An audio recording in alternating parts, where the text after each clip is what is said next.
दोस्तों, power star Pawan Singh का और खेसारी लाल का अपडेट देने वाला हूँ। दोनों आदमी का बोलबम गाना आया था। कल आया था पावर स्टार पवन सिंह का और आज आया है खेसारी लाल यादव का। तो वीडियो को लाइक कीजिएगा, चैनल पर नया होगा तो चैनल को सब्सक्राइब कर लीजिएगा और बता दें कि पावर स्टार पवन सिंह के फैन है तो वीडियो को दबा के शेयर कीजिएगा।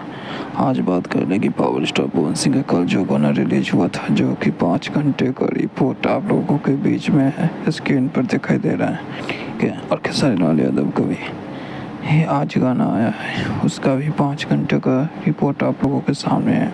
आप लोगों को बता दें कि पावर स्टार पवन सिंह का जो आया था सॉन्ग व्यूज़ नहीं इकट्ठा कर पाया ज़्यादा, फिर भी लाइक सबसे ज़्यादा है।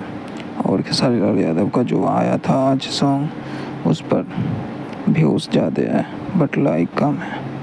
तो चलिए आप लोगों को बता दें कि पावर स्टार पवन सिंह का वो गाना जाएगा या नहीं जाएगा, फ्लॉप हुआ या वायरल हुआ। बता दें पावर स्टार पवन सिंह का जो गाना है ना, वो हमेशा के लिए रहता है वायरल। ठीक है, और बता दें कि कोई भी चीज़ में पावर स्टार पवन सिंह की आवाज़ ही सबसे बेस्ट है, इसलिए वो गाना फ्लॉप नहीं हुआ, वायरल हो गया। ठीक है, और बता दें कि खेसारी लाल यादव का जो आज गाना आया था, उस पर रिस्पांस भी कम मिल रहा है। फिर मिलते हैं नए वीडियो में नए अपडेट के साथ अगले वीडियो में। तब तक के लिए बाय, जय हिंद, जय भारत।